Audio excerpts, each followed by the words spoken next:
Welcome to Corporate Cafecito, a Latine and business podcast where we share insights and strategies to help entrepreneurs and professionals thrive.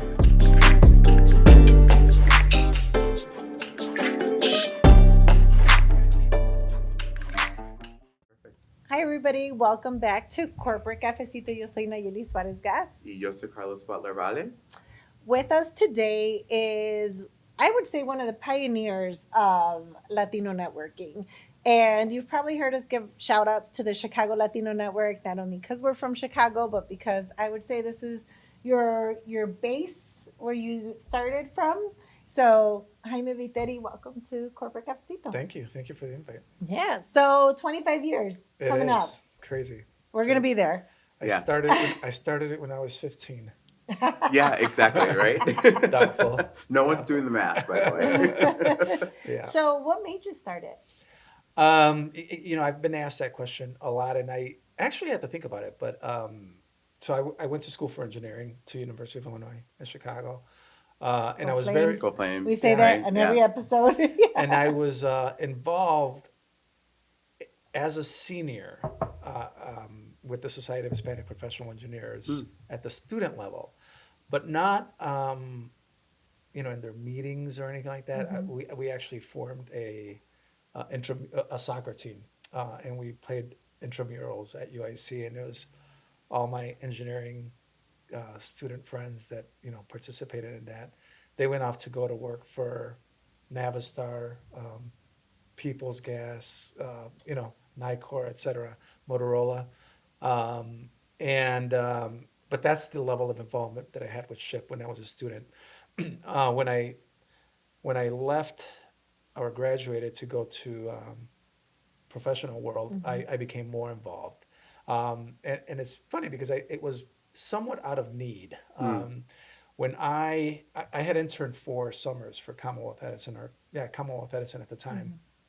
And when I started my senior year, they extended an offer, which they then revoked with about maybe 2 months towards graduation. Oh, that's horrible. It was 1992, so it was layoffs and bad economy and all that. And so I spent those 2 months looking for a job, and I was lucky to land a job at a consulting firm. And my first account was actually McDonald's out in Oak Brook. Oh. So I worked there for 4 years, and my boss at the time, she and her husband were very involved with the Society of Hispanic Professional Engineers, Irma Cepeda and Jorge Cepeda Godinez. And so they got me involved with the professional level. That's how I met Gabriel Nájera, all the people who had, been very involved throughout the years with SHIP. And with them, I did get very involved. I became an officer at the local level. I think I was the president at the local level. And what I realized was that, our events were great at the local level, but it was still small. Not a lot of Latino engineers back in the day. And I started looking for other venues or channels to network, and found Nishimba at the time, the National Society of Hispanic MBAs, Alpha, which was not the Alpha of today, but the finance and accounting group, CLIP, the Latinos in Philanthropy, so many other organizations. I was like, and they were doing the same thing that we were doing. Yeah. They were networking with themselves, which seemed a little, I don't know, constrained. Yeah. And sure, it was great in terms of meeting others, but if you wanted to get an MBA, for example, I felt like Nishimba was a great connection. Sure. At some point in my life, I wanted to be a patent attorney. So I met people with the Hispanic Lawyers Association of Illinois. I was on the board of the Hispanic Lawyers Scholarship Fund as well for a bit. So again, I met a bunch of folks, and they were all networking within their industries. And one day I was like, I think that I should put together an event for all of this group. Again, this is our 25th year. I stopped having Schmooze Fest on an annual basis. I don't even know how I came up with the name Schmooze Fest. I remember Schmooze Fest. Sounded fun. Apparently, there's some Yiddish in there as well, so I don't know. Wait, when was the last time? Because I feel like it was within the last 5 years I went to Schmooze Fest. Well, when was the last one? prior to COVID, Was it? definitely we did Schmooze Fest, and I believe I've had one Schmooze Fest since. Okay. But again, it's events have,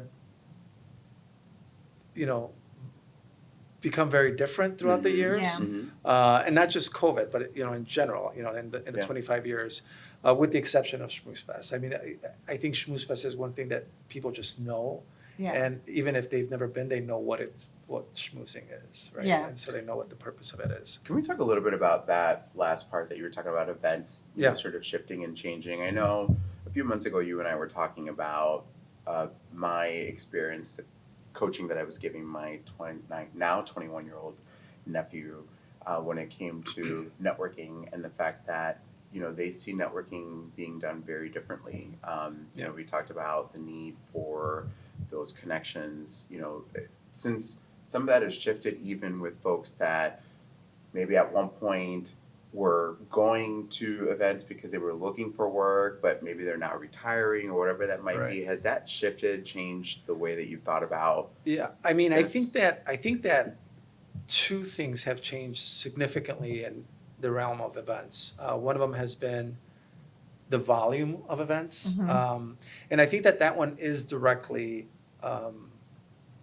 was directly impacted because of COVID. Okay. I went from having, I think, monthly events to now having maybe, 6 events a year. Okay. But then the other aspect of what has changed with events has been, let's go with Schmooze Fest, right? Like everybody knows it was just a social event. I mean, you went and you did. It was for fun. Yeah, you went and you did with it whatever you wanted to do, right? Hang out with friends or meet new friends or whatever it might be. I wouldn't necessarily say it was a business or professional networking event, although it could have been that as well throughout the years. So then I had the other events that were more what I like to call content-rich type events. And those events have sustained themselves, but in a different way. I might be jumping around a little bit here, but back in the day, back in the day, it would be like, hey, I'm having Schmooze Fest, company X, would you sponsor it? Sure. Those days are long gone. And they've been, for me at least, long gone for many years, because I saw that companies didn't have that appetite anymore to sponsor something for the simple return of getting your logo on a flyer, Just or for the visibility. Right. or getting X number of free tickets to it, right? Because they had to have meaningful connection for them to want Correct. to open their wallet. That's correct. So now our events are shaped around what our client wants, what our sponsor wants. So if X company wants to highlight X topic, that's what we do. We go around that. Or in a lot of instances, companies who are in the talent acquisition sort of approach, they want to talk about what opportunities they have. How do we do that effectively? I don't personally, I don't think job fairs work well, especially for experienced hires. So we talk about, a good example is ComEd, right? We had a panel discussion with, I think, 3 engineers of theirs that happen to be Latino, 2 Latinas, 1 Latino. And they talked about the future of energy from their approach. And if you heard them speak about it, I mean, these people were so well versed in that world. Sure. Who's going to come to that event? Right. It's not going to be an accountant, right? It's not going to be. It's going to be somebody who is very interested in that Who topic. also likes that content. Right. And so you would think maybe you're getting 20-something people. We had about maybe 50-something more people. And it wasn't advertised as a talent acquisition event. It was advertised as a come and hear these people talk about the future of energy. And then at the event, we happened to be like, hey, there are opportunities. And the people who were there, for the most part, almost exclusively were experienced hires or potential experienced hires for ComEd. So that's our approach. Again, just working with the company, understanding what their goal is, and then framing the event to be, what we think will work. Yeah. It's not like, hey, I'm having this event, will you sponsor it, ComEd? So, Jaime, one of the things that I love about the Chicago Latino Network, and I've gone to many events throughout the 25 years, probably only the 20 years, but I always love the community feeling that we get from there. And I think that it really filled a void in Chicago to be that unifying voice for our community.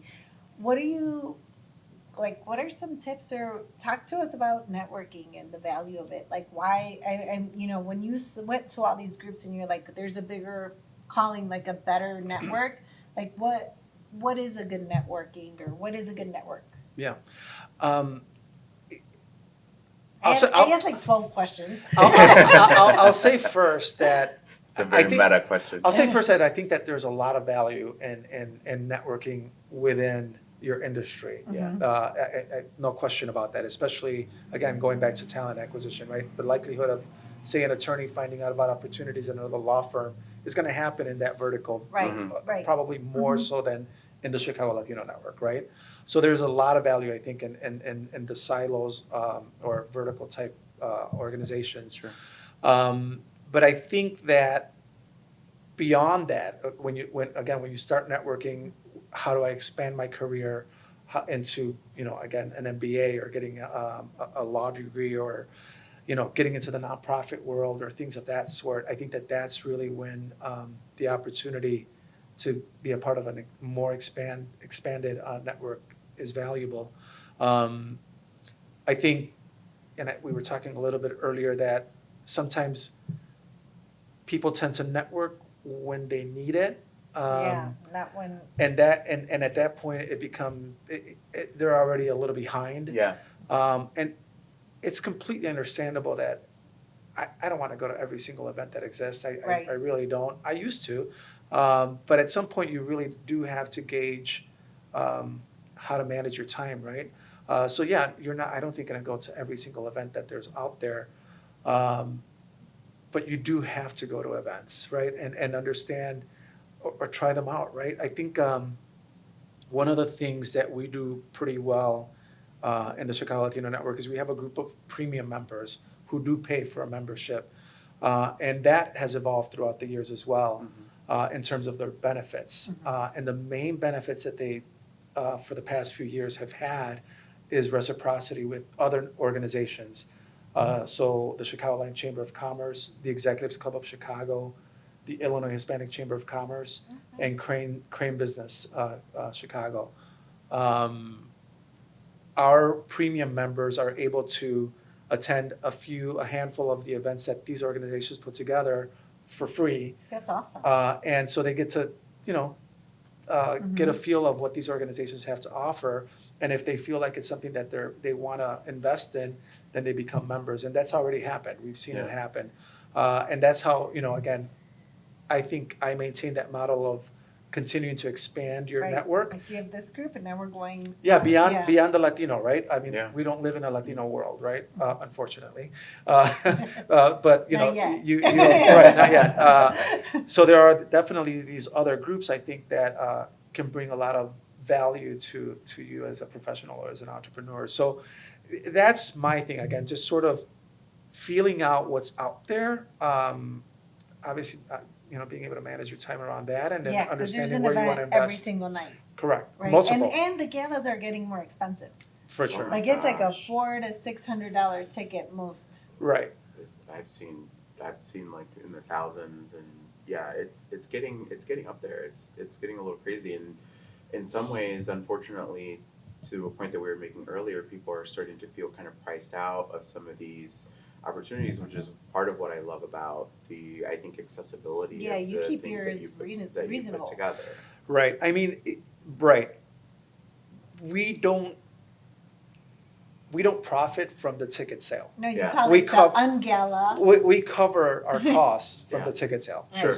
We have to pay for the event, right? Yeah. And as I said, we don't seek sponsors for our events, for our individual events anymore. We just don't. So we have another model for that. We have corporate members who, on an annual basis, sign up for us, and each one of their memberships looks very different from the other because their needs are very different. Right. So we frame our benefits and whatever we're going to deliver for them, depending on what that is. And so they automatically become sponsors of our events. They're not sponsoring the event, they're a corporate member, an annual corporate member. How do you, because I'm sure you don't just walk in and you're like, hi, let me give you a pamphlet on our network. Like, that comes from being an expert networker, right? That you've built these connections within them. What are some of the things that have helped you build and maintain those relationships? Individual basis or corp or organizations, companies? Organization basis. The companies are sponsors, our corporate members. They come to us because of the volume that we have, right? We have just nearly 85,000 people that receive our newsletter. On social, we have about 55,000 followers across all the platforms. And we have data that shows that we have a loyal following, that they actually read our content, that they click through. Not every single thing, but they have, we're giving them content that they're very interested in. And it's not always professional or business. We do a lot with the arts and cultural organizations in the city. I think I told you, like, we saw the CSO, the Chicago Symphony Orchestra, perform here. Right. And we saw the Joffrey Ballet through you. Right. Like, So. We do the Goodman, the Steppenwolf, I mean, opera, all of them, Ravinia. And that's why they come to us, because they know that we have an audience that enjoys arts, music, culture, and it doesn't have to be a Latino, thing. I always tell this story. One of my first clients came to me because they were having an event that was very specific to the Latino community. It was a one-day event, and we advertised it for them, and they were very happy. And then they came back the next year. It was going to be a 2-day thing, and I'm like, "Where have you been all year?" So that has transpired. That's been many, many years. To us now advertising their entire year of productions. I was going to say, because it makes a lot of sense, for these folks.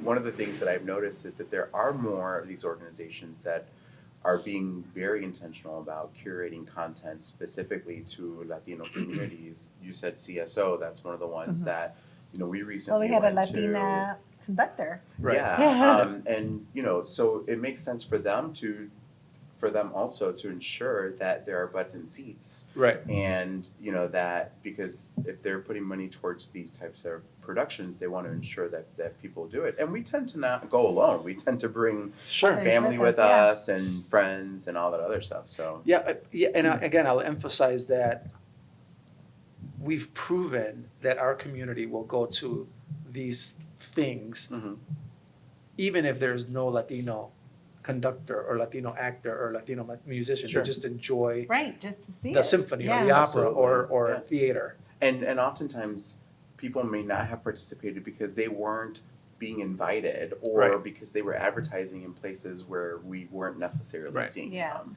I think another thing that they've seen, back to the value, is that this is an audience, as I mentioned, of professionals and entrepreneurs, right? So they want us to go and fill their seats, but that's not it. They understand the longer term value, which is development, so fundraising, more on the philanthropic end, and so also getting these individuals to be a part of their advisory boards or their boards and things of that sort. So you start seeing more activity in that realm as well, which is, I think, really huge. And do they typically tend to follow up with you and let you know and update you, say, hey, by the way, Jaime, we connected with someone through Chicago Latino Network who now happens to be on our board? How do you stay connected to that? It's interesting. It'll start off with a conversation and then it just sort of goes away. And I tend to step back because I don't feel like I want to pressure organizations into it. Sure. But I literally throughout the years have had people said, I found my wife through the network. I found my husband through the network. I found some of my best friends at your events. I got my job. I got my first job through the network. I got my second job through the network. So again, I don't think that the network got it. It was like, we just gave the space for that to happen. And it continues to happen, which is great. You keep saying we, by the way, and I just want folks to me know and my that, alternate- yeah. My ulterior I just want to make personality. sure that folks know and understand that this is something that you do. Like, Yes, this is you. it's my solo. you. Yeah, it's solo. Yeah. Yeah. So yeah. you've now expanded. So now there's a Houston Latino It is, Network. yeah, yes. Why Houston? So my wife, who I met here in Chicago, who we met here in Chicago, works for a company that's headquartered out in Houston, and she got relocated there 3 years ago.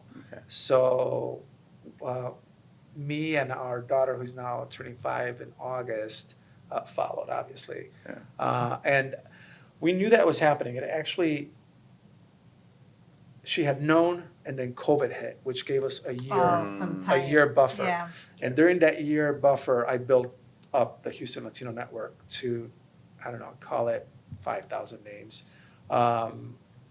Just sending out, I had started doing Zoom webinars. It seems so long ago in Chicago, but then I started opening them up to the Houston crowd as well, because it didn't matter where you were. Right, Because the right. topics It was all were, Zoom. Right, Yeah. right. And so it started building, like I said, about 5,000 by the time we set foot down in Houston.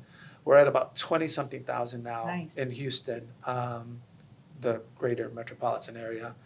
And, it's a very different audience. They're all Latino still, but it's a very different kind of Latino, if that makes any sense.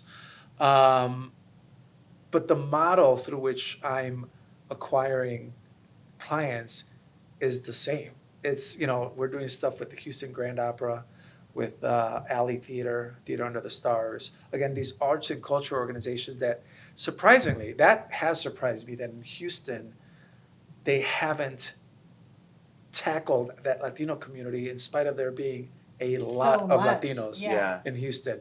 And they'll have like the mariachi night, which is great, but that's it. They don't make any effort to reach out to them beyond that. Yeah. And I'm like, but these people will come if they like the opera, if they like theater. And that's part of the consulting that you do, basically. To and so we've been part of the value. We've been doing that, and I had lunch with a couple of my clients over at Alley Theater, and they had, I can't remember the name of this play. They're like, so, you put this play that had nothing to do with Latinos. And they're like, we were shocked to see how many people came. But more than that, we saw the people that came. They were professionals and, things of that sort. Obviously that, again, they're looking at it from a lens of like, how do we now get that crowd to continue to come, but also then create development opportunities. And it's cool that for some of these things that you're doing, you're tracking kind of the ROI by things like coupon codes and whatnot. I'm assuming that that's also sort of shifted and transitioned as well, because part of it is when you're going out and making pitches to these organizations, you need to be able to demonstrate that. Right. So they do their own tracking. Okay. So the fact that we continue to get their business tells you that it's tells working. us that it's working. That's amazing. But then we also now in the future, we have MailChimp and we have analytical tools that I can also sort of gather that information and at least say this person clicked, whether they made the purchase or not. That's something that they can track on their end.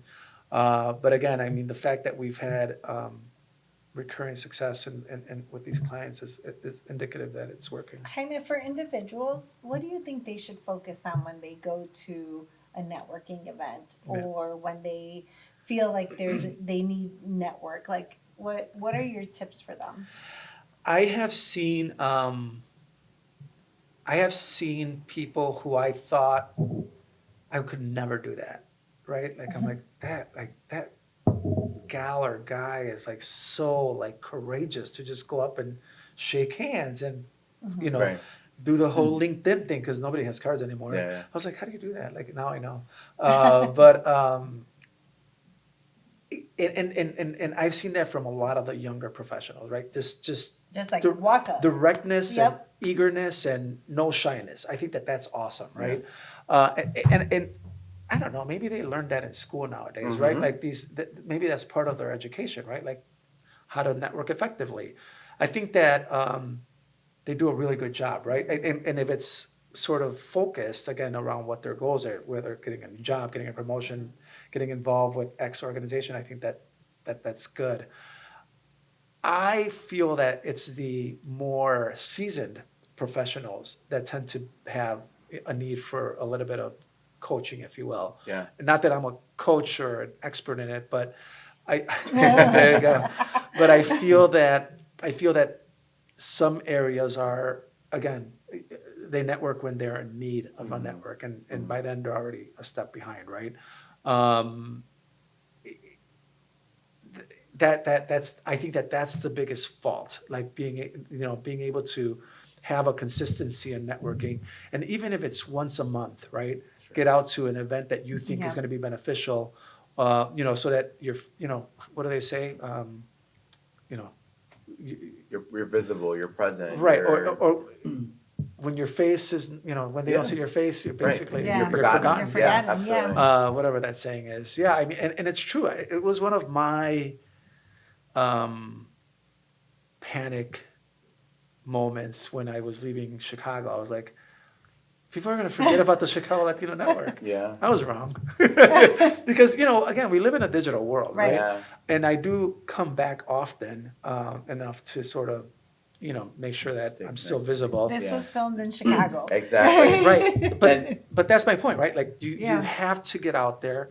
I think also the other thing that people at times I see do really well is send an email or a LinkedIn message just out of nowhere. Yeah. And sometimes you'll be like, what do they want? But sometimes they're just checking in, Yeah. which is kind of nice. Like, hey, how you doing? Like, how are things at Houston? Or just, so that you don't forget them, right? Yeah. Right. I think that's smart. I love that. I see some people that do that a lot. Staying in contact is basically, I think, what needs to happen, again, for the seasoned professionals. Right. Because, and I understand why the younger ones, have the way of networking that I described earlier. They also have potentially more time on their hands, right? Right. No family, potentially, just, again, more time on their hands. So I remember those days. And so I think that, again, it's the seasoned professional that needs a That little needs bit to more. continue to nurture that network, Yeah. because you'll be forgotten, and you can't just call the network when you need When the you need network. it. Right, You because need- inevitably things will happen in your life, right? Yeah. And hopefully they won't, and hopefully you'll have the job that you have for many, many, many years, or the business that you have for many, many years, Yep. but you never know, right? Yeah. Exactly. We have a lot of entrepreneurs that also tune into Corporate Cafecito, and one of the things that I keep hearing as sort of a recurring theme is future proofing. When you learned that you were going to be going to Houston, you realized you had a year buffer, you didn't sit on your butt, you were like, okay, I'm going to figure this out. Obviously, things continue to shift. We talked about the fact that, I was at a restaurant with you trying to think about how we were going to celebrate your 20th anniversary. Yeah. You had to, shift and pivot. Yeah.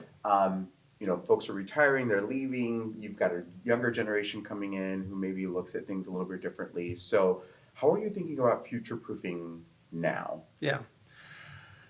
And you're right. I mean, that COVID, I think, was one of the many moments that I did have to pivot. And I remember still how that came about. It was,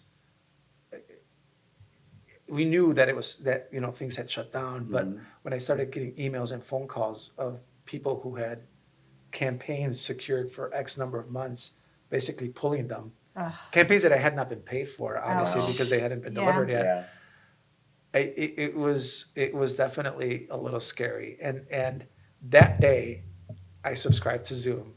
I didn't even know how to use Zoom. I'm like, okay, like this apparently is a thing. And I think within a week, I had my first webinar. And I wasn't necessarily right away creating revenue with it. But then what happened was interesting, because other solo practitioners, entrepreneurs, business owners were in the same boat, but they didn't have an audience, right? Yeah. So then it's like, all right, I can bring you onto my webinar for X. Yeah. Right. And then we're helping each other, right? Love that. Win-win. And ideally win for the audience as well. Yeah. And so it's just sort of this sometimes need, right? It makes you be a little bit creative. Yeah. Sure. So I was having lunch with. I asked you all earlier about whether you knew Pepe Vargas, and Yeah. he's been at the helm of the Latino Film Festival for, I don't know, 40 something years. And I dared ask him when he was going to retire. And he said, retire? Yeah. And I told him it's funny because I don't think of it either. Like, Yeah. I enjoy what I do. And I love that I'm, in two markets now. I don't necessarily see me going into any other markets, frankly, That was because part of what I was gonna like, ask. wait, Yeah. where? well, I mean, Houston came about because that's where now Sure. that's where we you live. mainly reside. Yeah. But If what's you it- want a new network, you have to get Jaime to move to your city. I was going to say, but, Right. but that's the interesting thing is because I heard you say that the way that you're acquiring folks is basically the same way that you're doing it. So, I mean, so you're kind of already starting to see that there's something here you can scale. Right. How do you, so immediately, I mean, it's Well- funny you say that because in my mind I was like, okay, well now he's probably Well, thinking about the other Milwaukee or the other thing I know about that, I know that's for a fact, that the only way that I can make another market happen is by being Being there. in the Yeah. market. But Yeah. there's no way that I can create another market successfully, Yeah. like truly successfully, without being there, meaning living there. Yeah. Right. Houston would not happen if I wasn't there. Yeah. Chicago happens because it's 25 years, so Yeah. that's sort of just Yeah. automatic, right? And it's still growing, but it's because it's huge. Yeah. But Houston would never be where it's at without the last 3 years, like not even close. But I love that you have even already sort of considered that, and that's part of that lesson in entrepreneurship, Right, is because- knowing what factors work and what doesn't. Right. Because I think that one of the things that when I was in Chicago full time, I thought like I should do other markets, right? Because that seems cool. And I never went through with it. Thankfully, I didn't waste my time.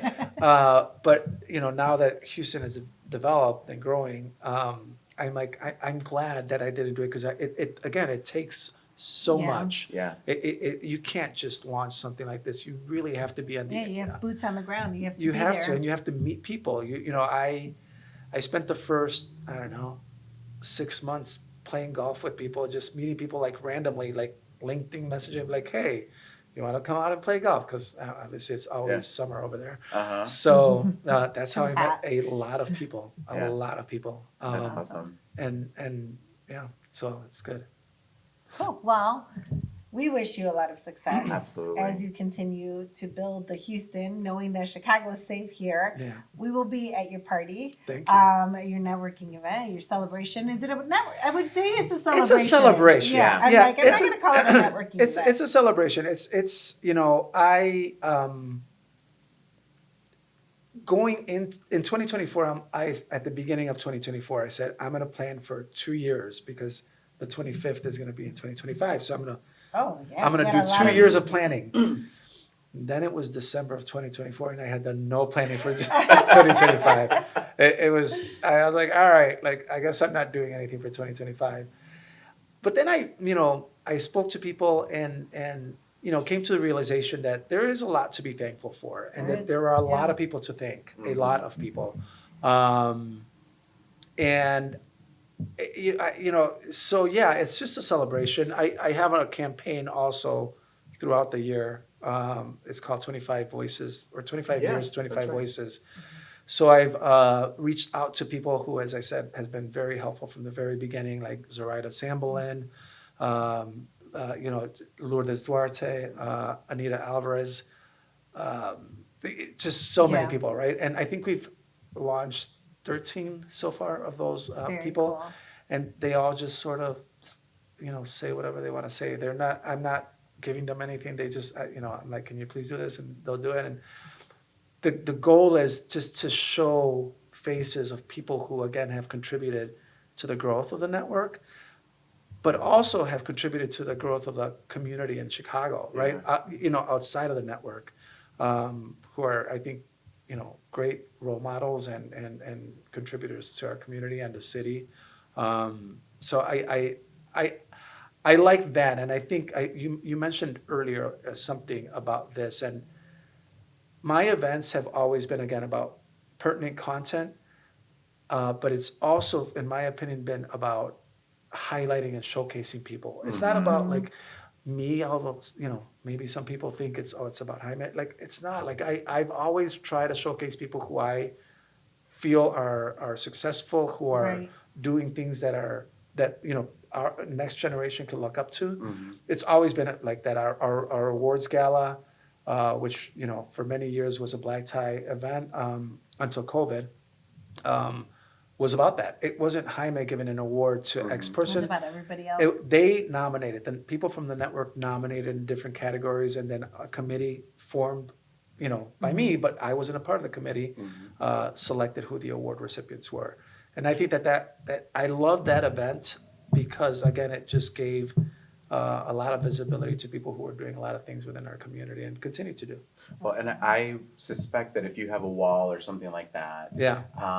or some sort of box where you said, "Hey, drop your Chicago Latino Network story at this 25th anniversary," you would That's a great would idea. have a lot of just stories collected too. I mean, I love what you're saying about wanting to highlight, but Yeah. one of the things that I think will be really interesting that I certainly look forward to is having conversations with other people about what these last, whether it's been 25 years that they've been a part of the network, or even 5 years, or even 5 months. That's kind of the beauty of having this type of networking channel. But also, that's what I think a good celebration hopefully will Yeah. also Yeah. have an I opportunity agree. to do. You were a recipient, weren't I you? was, I was with Really? an astronaut. He was teaching. He was an astronaut. Oh, He that's was right. doing- You tied. Yeah, that's I right. remember I was the that. first You time. I tied think it was with the an first That was the time first ever. time that, Yeah. so there was a scoring thing that the Yeah. committee members submitted, and I'm like, it's the same score for both of them. So then I went to the committee and I'm like, can you guys do a tiebreaker? And somebody from the committee said, just give it to both of them. Oh, you're And, like and I'm like, genius. well, it's not that easy because I have to now order another. Yes, that's right. Because those are nice, crystal, whatever. They're beautiful. or- I have it. Yeah, it's probably displayed. But now that I have a 4-year-old, I had to make sure that I Move put it It's pretty high. move it It's pretty because high. I was like, Yeah. this could You're be like, no, a thank you. hazard. But no, and it was awesome. Yeah. And I actually it's funny. I'll submit my own story. I connected with somebody who was also a nominee. Okay. Who worked for one of the large consulting firms, and we have stayed connected Yeah. since, and I try to do everything I can to amplify the Right. great work that they're doing, just Right. because. And I would never have met this person, by the way, Yeah. if we had not been co-nominated, for the award. So And thank that, you. and that is another aspect of that event specifically, that the award recipients get their award, but we showcase all the nominees, right? Yeah. And we That's share awesome. the information and the story about them. So you basically learn the story of 20 people call it. Yeah. For one event, which is great. It was amazing. Yeah. Thank you. Well, we look forward to celebrating with you September 25th. September 25th. September 25th to Hubbard Inn. 25. Yep. Yep. That's We'll be right. there. So if you want to come meet Carlos and I in person, and Jaime, of course. But Jaime goes all I'm the going time. to be very busy. Right. We look forward to another 25 years, hopefully with thank you at you. the helm, or by that time, maybe your daughter. Maybe. Yeah, because he said Maybe. he's not looking to retire. Yeah, you're anytime not going to soon. retire. Not So we anytime got soon, but 25 more years at Paris. there you go. So There you go. thank Well, you thank for you for the joining us. opportunity. No, No, of course. love Thank you having for you being here. here, Yeah. Of course. truly, and glad that we were able to make it so that we could also do this in person too. Yeah. So thank you for Sounds- making the trip. Very good. All right, well, join us next time on Corporate Cafecito. See you soon.